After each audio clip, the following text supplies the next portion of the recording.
بسم الله الرحمن الرحيم رب زدني علما.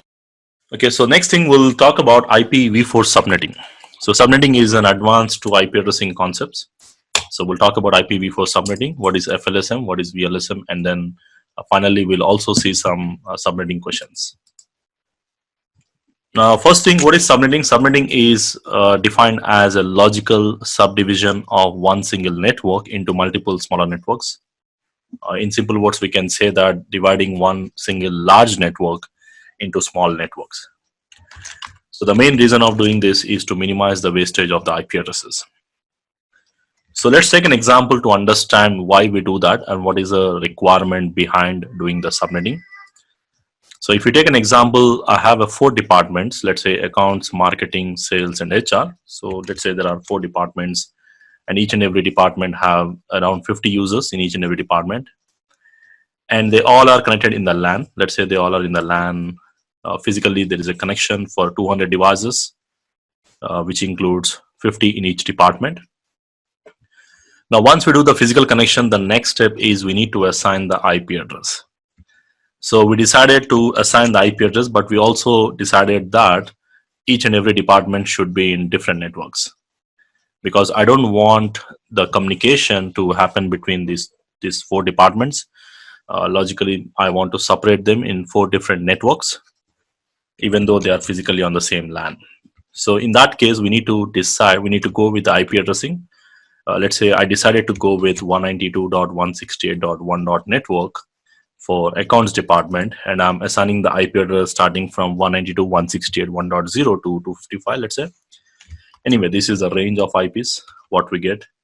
In that, maybe I'm assigning, let's say, 1 to 50, because anyway the first and the last address I cannot use. Out of them, I'm just using only 50 addresses. Now, similar way for the marketing department also, I'm using a separate subnet. I'm using 192.168.2. network, and for the sales department, I'm using 192.168.3. network, and for the HR department, I'll be using 192.168.4. network. Now, logically, these are in different networks because we learned in the IP addressing that it's a C class address. In the C class, there are 3 network portions, and if the network portions are different, then we call them as different networks. So this is how we do, because my requirement is I want all the 4 departments should be in different networks. But again, the issue or the problem here is total we get around 256 addresses. Of course, 2 I cannot use, the first and the last. Out of 256 addresses, I'm just using only 50, which means approximately around more than 200 addresses are simply not used. Similar way, if you take the same example here also we get 200 plus addresses not used. Here also 200 plus addresses are not used, and likewise 200 plus addresses are not used. If you just count, so it's like, almost 800 addresses are not being used or not being assigned to any device in the network. So this is one possible scenario where there is something like the wastage of IPs.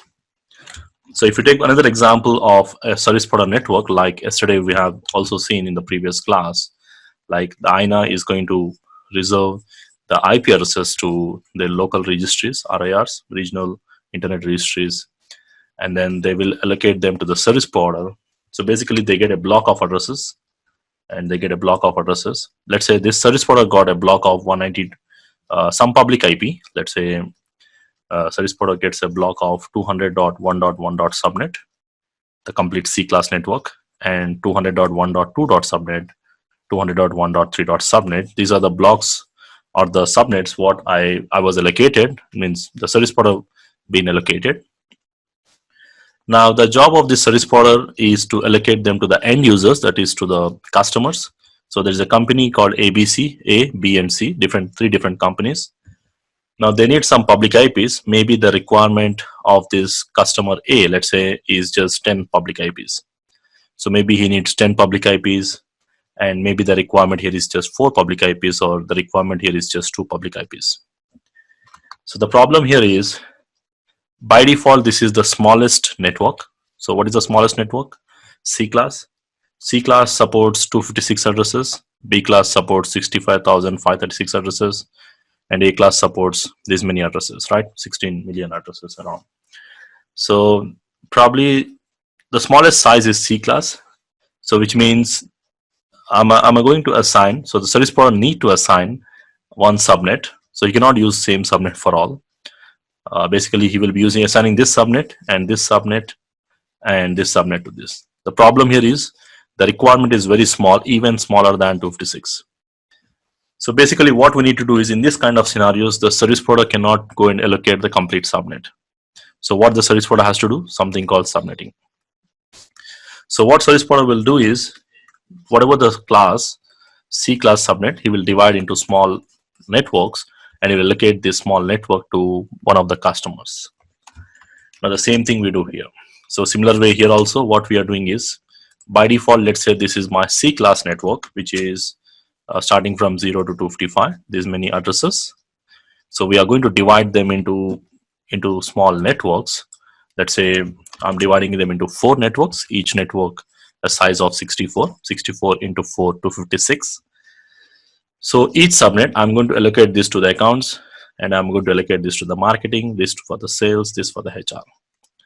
So this is what subnetting. So subnetting is a method of dividing one single subnet to multiple smaller subnets. One default network we are dividing into multiple smaller subnets.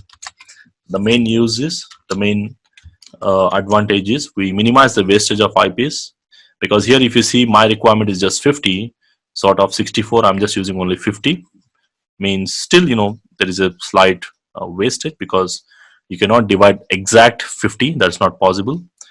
But again, better than this one, right? 256 minus 50. So what we are doing, we are just using the 50 addresses out of the given block. So not only 50, it can be 100, it can be 10, it can be 2, it can be any requirement.